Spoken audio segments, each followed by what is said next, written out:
What's up, guys? Once again, it's the other guy, not Max. So Max has gone away for work. He's left me with the camera gear. So we're getting back to some R31 content, which seems like a lot of people like. So I'm just here. Old man's helped me drag my piece of junk up from down the bottom. And basically, we're looking at, well, pretty much a full rebuild. So I've already pulled like the old VLT loom, started pulling that out, and the ECU is obviously already gone. Started mucking around, putting this new rail in, new injectors, but I sort of came to the conclusion, this thing's got like it's only a very light knock, it's sort of almost inaudible.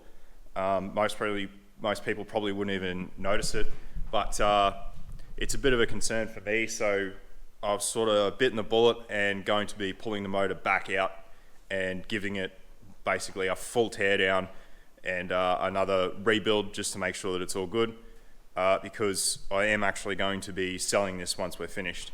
So the basic plan,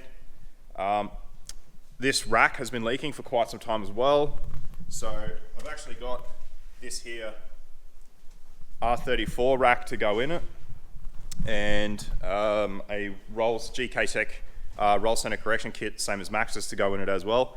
So we're going to start off, I'll have a look at the rack first, I guess.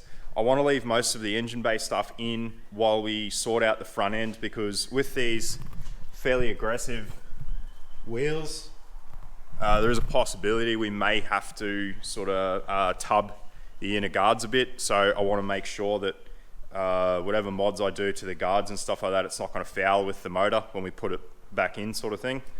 Also going to give like full engine bay tidy up, try and remove a lot of this wiring and all of this some of this real yucky stuff in here, and give it a real tidy up. I'm considering a battery relocation as well. I would have preferred to go a forward facing and go new intake setup, but at the moment I'm just not going to have the time. Also looking at a full respray. It's got a couple of these little rust bubbles and stuff in it. A bit untidy around the guards where we clearanced it. So going to give it a full respray, really tidy it up. We've bought that R31, the other one that Max would have showed you. So we're going to put a full interior back in it. This has been stripped as a tracker. Ooh, $3. Car's paying for itself already. So you're going to put a full interior back in it, and I want to change a few things in the dash. Get rid of that piece of shit turbo timer that I absolutely hate, and possibly, I haven't decided about those gauges yet. I may leave them, but I'm thinking I might end up taking the ignition barrel and stuff out of the other R31, because this one has been removed. The idea being that I want to try and get it back to a really, really tidy R31, real tough, track ready for drifting, but still tidy, so that whoever buys it has the option, they can put it back on the street. It'd be a really nice street and track car. So that's sort of the plan. We just really want to tidy it up. It's a bit of a shame, because I really would have liked to actually get some good track time in this car, and it will be a really nice looking car once I've sort of tidied it up and it's finished. But as Max has said in another video, an opportunity's come up. We need basically to get some cash together. So my Skyline's going, so is his. It is not because he's having a baby. We just want to make that very clear. It's nothing to do with that. We've been a bit vague about it just because it's unconfirmed at the moment. Like, we're still going through the process, but we're hoping to have some solid news on that soon, and we can sort of let you know exactly what's going on. So yeah, I'm just gonna have a bit of a look at this, have a bit of a tidy up, and yeah, we'll have a look at this rack and see what we can do with it. Apologies in advance for the fact that I am not as camera savvy as Max, so the filming's probably going to be a little bit lower quality than what you'd usually be used to. Max has a little bit more camera prowess than I do, but beggars can't be choosers. So I just pulled the battery out and just having a bit of a look around the engine bay. Just at sort of what I'm going to do here. Like, just there's so much in this thing. Like, it was alright for a track pig, but like this is pretty untidy. Like, I'm sure we can. I really want to clean this up and make it sort of look half decent. Like there was a boost gauge just strapped to that, so try and clean some of this crap up, reroute a lot of this wiring. I've got Max's old remote filter setup that I'm going to put in, and the new oil cooler. Just because I don't trust this one. It's been a problem since the very beginning with this thing. Yeah, that's just a temporary fuel setup that I did when I pulled the injectors off. So for the money, I don't think I'll go forward facing. I'm just going to see what I can do just to try and tidy up what's already here. All this wiring for the headlights and that loom, I'm sure I can route that somewhere else so it's a bit tidier. I really want to clean this engine bay up.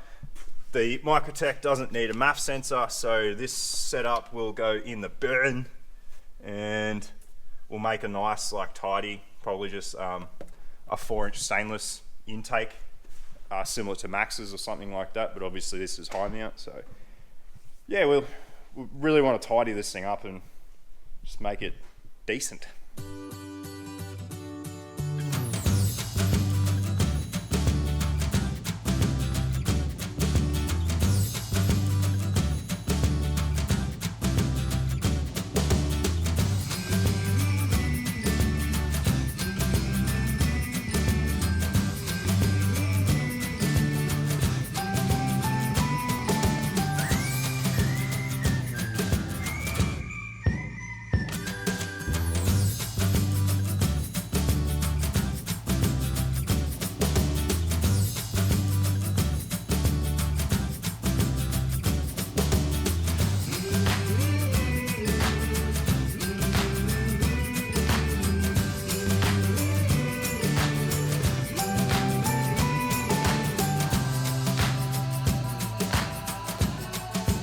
Okay, so spent a bit of time, pulled the old loom out, and basically pulled a lot of the wiring out that was in the way. So this more or less is an idea of what I want it to look like. I am reconsidering this battery relocation, given it almost looks a little bit bare in that corner, and I don't know if it's worth the trouble. I might end up just leaving the battery there, but I'll just tidy it up heaps. I'm thinking about remaking this, get rid of that, get rid of the BOV, and just make it a bit nicer out of stainless and just remake that section, and just to make that a bit tidier. See, a lot of that wiring was really messy. That thermo fan doesn't need to be there. I'll delete that too. And yeah, just try and hide a lot of the wiring. So I think with the bay all painted up, motor painted up, new intake and stuff like that, it should actually be pretty tidy and it should look pretty good. So now I might have a look at that rack like I said I was going to do. I just got on a bit of a roll there, pulling that stuff out of the engine bay, and just decided to keep going. So we'll have a look at this rack situation.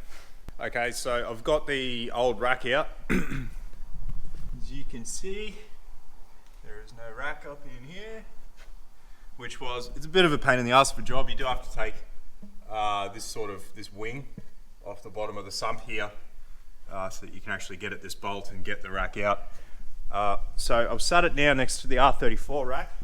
As you can see, there are some key differences, mostly in the actual housing section. So the first real problem that we have here is they're obviously different angles the way they come out. That's not the major problem.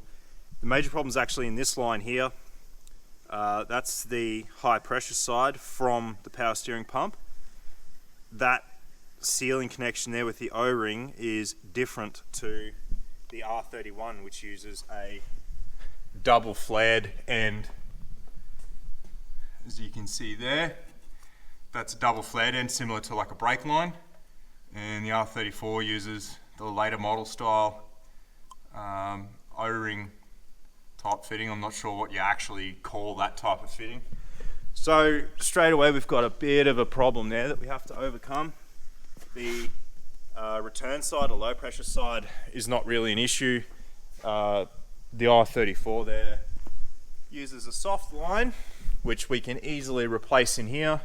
The problem we have is we need to change this line, the high pressure side, to that new fitting. So I've just had a look. It actually has a second fitting here that goes onto that line, which actually runs to the high pressure side of the pump. So I'm hoping that if I can take that hard line off, and with a bit of research I might be able to find another hard line that has the right fitting on it that we can either rebend or modify and make it work. So there's one problem. It's definitely solvable. There is a solution somehow.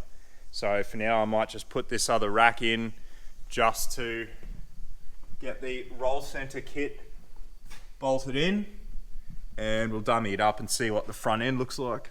And I will deal with those lines later when the motor's out. It's going to be a lot easier to do it then.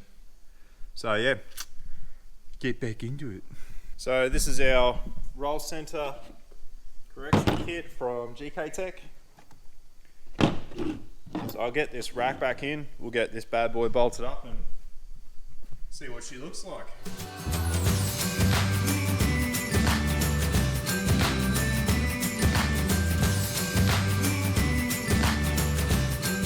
Okay, so I got the roll center kit in.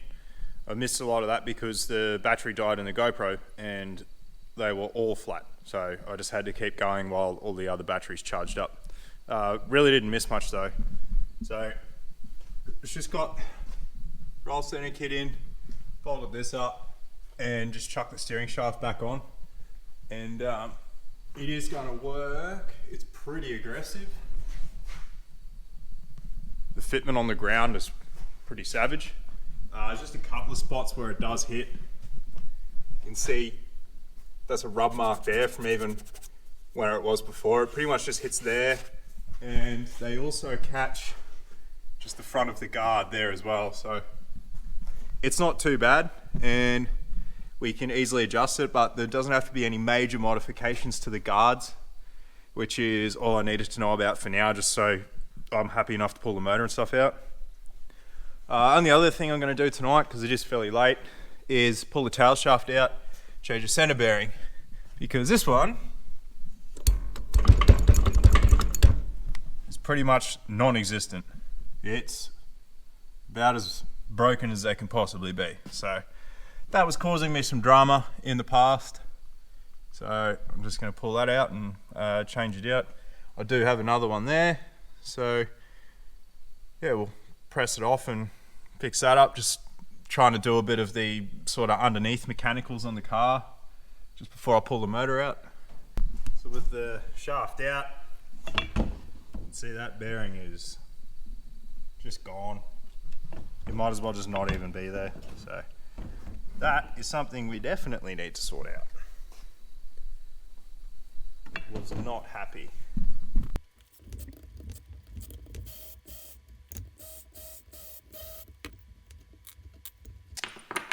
Messy ass job. Eat!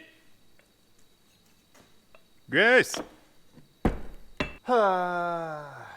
Always fun. Couldn't even turn the GoPro off because my hands were too filthy. That's a bit cleaned up. So I need to get that hub off, which is this circlip here at the front. So let's see if I can get some circlip pliers and we will have a go.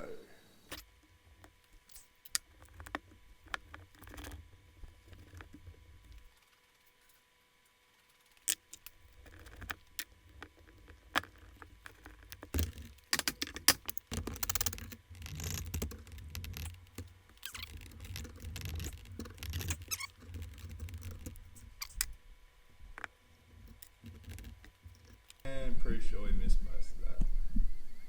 because it was pointed the wrong way. Typical. So that plate comes off. Then there is another circlip. Circlips everywhere. Yay!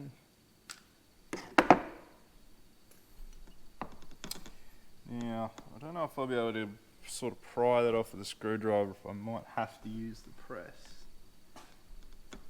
But if I can avoid it.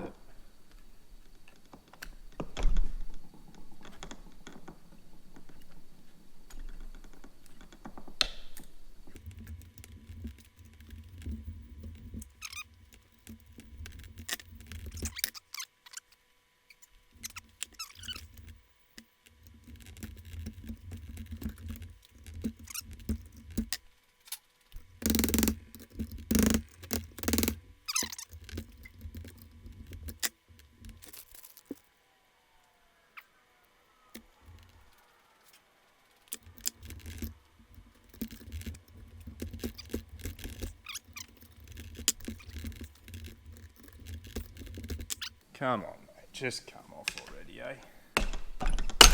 Hey. Careful what you wish for. Right.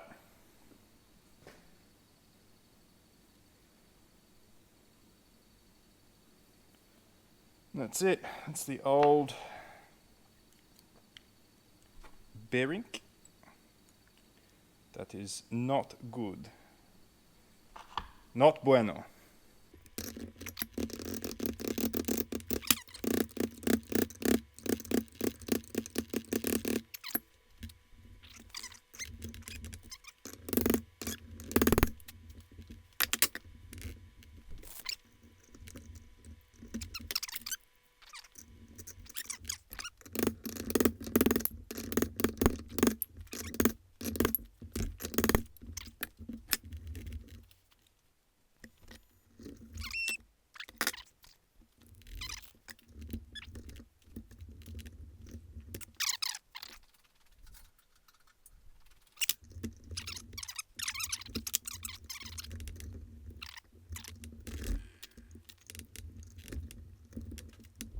Problem is, this crap requires a level of patience that I'm not exactly known for either.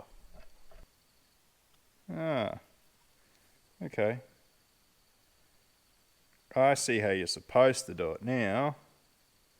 Don't I feel like a goose?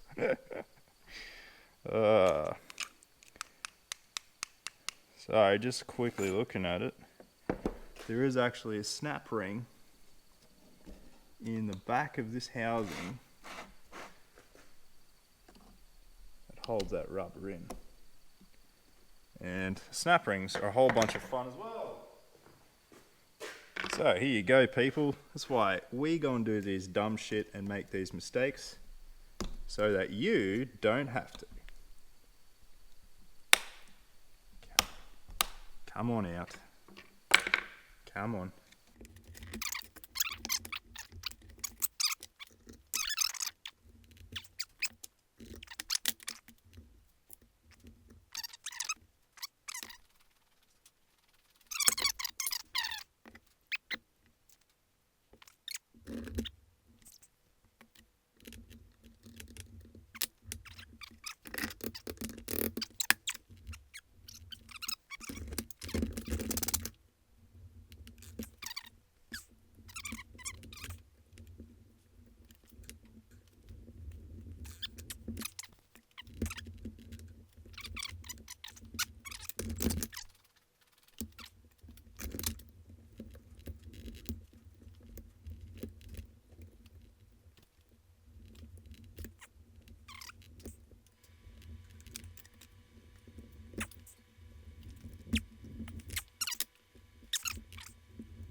gross, gross, gross, gross, gross, gross, gross, gross.